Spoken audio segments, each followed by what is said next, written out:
اگر کسی کو بتاؤ کہ بھئی نماز پڑھنے کا صحیح طریقہ یہ ہوتا ہے،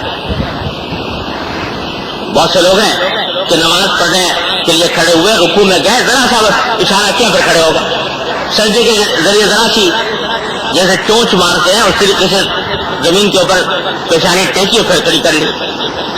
اب اگر کسی سے کہو کہ بھائی یہ طریقہ جائز نہیں، اس سے نماز نہیں ہوتی،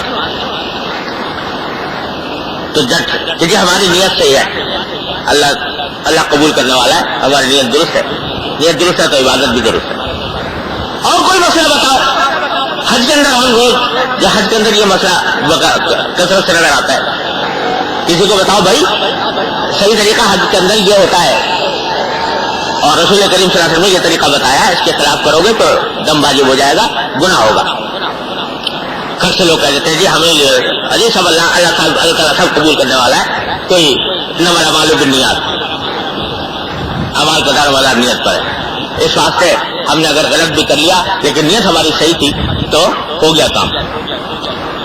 یہ بسا اوقات زبانوں پر یہ بات آتی رہتی ہے۔ میرے والد ماجد قدس اللہ تعالیٰ سرہ ایک مرتبہ حج میں تھے، تو حج میں ایک رکن ہوتا ہے، ایک واجب ہے جمرات کو کنکر مارنا، آپ نے سنا ہوگا، جو گئے ہیں ماشاءاللہ انہوں نے کیا بھی ہوگا، جس کو لوگ شیطان کو کنکریاں مارنا کہتے ہیں۔ تو وہ اس میں حکم یہ ہے شریعت کا کہ جب تک آدمی اپنے پاؤں سے چل کر جا سکتا ہے جمرات تک، اس وقت تک وہ اس کو خود ہی جا کر مارنے ضروری ہے، دوسرے کو اپنا وکیل اور نائب بنانا جائز نہیں، جب تک کہ آدمی خود اپنے پاؤں سے چل کر جا سکتا ہو۔ کوئی اتنا بیمار ہو کہ اپنے پاؤں سے چل کر نہیں جا سکتا، اتنا بوڑھا ہے کہ چل کر نہیں جا سکتا، پھر بے شک شریعت نے اجازت دی ہے بھائی کسی اور کو اپنا وکیل بنا دو، وہ جا کر تمہاری طرف سے کنکری مار دو۔ کہا کہ میں تو کسی کو اس پر اللہ نے فرمایا کہ بھائی ایسے تو کرنا جائز نہیں ہے، ماشاءاللہ آپ صحت مند ہیں تو آپ کو خود کرنی چاہیے تھی۔ انہوں نے کہا کہ ان کا اعمال بالنیات، اعمال کا دار مدار تو نیتوں پر ہے کہ ہم نے بھیج دیا ہو، اللہ تعالیٰ قبول کرنے والا۔ تو بھائی صاحب نے فرمایا جب یہ بات ہے کہ صرف نیت سے کام بن جاتا ہے تو کسی کو بھیجنے کی ضرورت نہیں تھی، آپ یہیں سے بنا دیتے بیٹھے بیٹھے، انما الاعمال بالنیات۔ تو یہ بڑی زبردست غلط فہمی لوگوں میں پھیلی ہوئی ہے کہ غلط کام کر کے کہتے ہیں انما الاعمال بالنیات۔ خوب سمجھ لیجیے، اس حدیث کا مطلب یہ نہیں کہ غلط کام اگر صحیح نیت سے کیا جائے تو وہ صحیح ہو جاتا ہے، یہ مطلب نہیں۔ اس کی سادہ سی مثال یوں سمجھو کہ جیسے کوئی شخص چوری کرے، ڈاکہ ڈالے کسی کے مال پر، چوری کرے اور دل میں نیت کیا غریبوں میں تقسیم کروں گا، صدقہ کروں گا، تو نیت اچھی ہے بری ہے؟ صدقہ کرتے ہیں، غریبوں کی امداد کرنے کی نیت تو بڑی اچھی ہے نا، لیکن اس نیت کی وجہ سے وہ غلط کام صحیح نہیں ہو جائے گا۔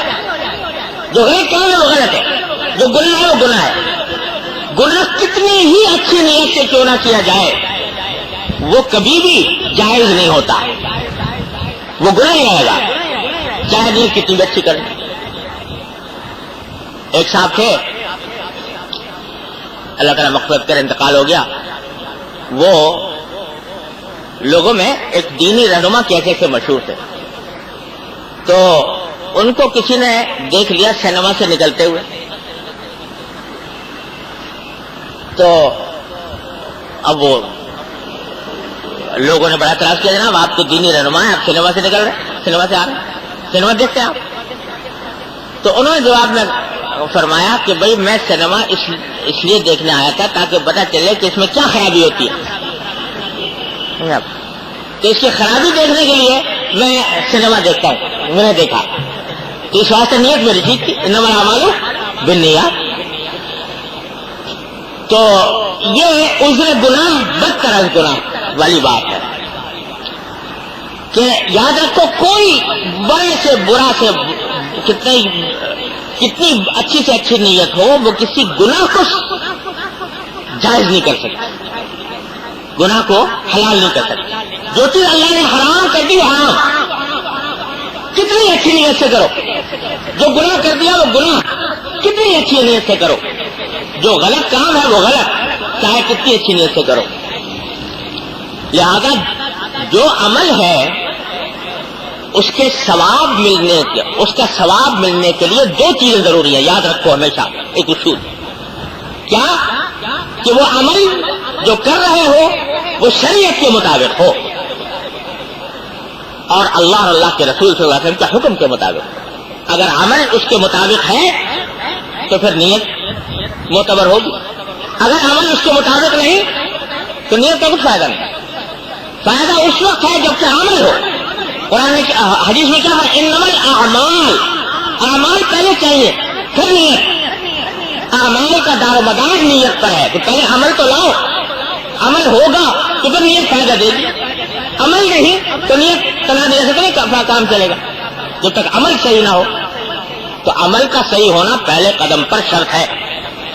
صحیح ہو شریعت کے مطابق، سنت کے مطابق، اللہ کے رسول صلی اللہ علیہ وسلم کے حکم کے مطابق، پھر نیت اچھی کرو گے تو ثواب ملے گا. لیکن جب عمل نہیں تو تنہا نیت سے وہ فائدہ حاصل نہیں ہو سکتا. آپ نیت یہ کر لو، نیت یہ کرو کہ آج مجھے لاہور جانا ہے اور بیٹھ جاؤ کوئٹہ جانے والی گاڑی میں.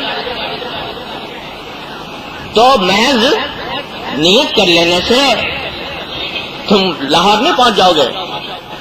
اگر سو گئے صبح کو آنکھ کھلے گی تو ماشاءاللہ کوئٹہ نظر آئے گا. لاہور تو پہنچ نہیں سکتے. کوئی کہا کہ جی ہم نے حدیث میں پڑھا ہے انما الاعمال بالنیات، اعمال کا تو نیت سے ہوتے ہیں. تو نیت تو ہم نے لاہور جانے کی تھی. تو حماقت ہوگی کہ نہیں ہوگی؟ یہی حماقت ہے کہ آدمی کام غلط کرے اور نیت صحیح کر لے تو غلط کام نیت سے صحیح نہیں ہو جاتا. اور قرآن کریم نے فرمایا بڑی عجیب آیت ہے کہ قل هل ننبئكم بالاخسرین اعمالا الذین ضل سعیهم فی الحیاۃ الدنیا وهم یحسبون انهم یحسنون صنعا.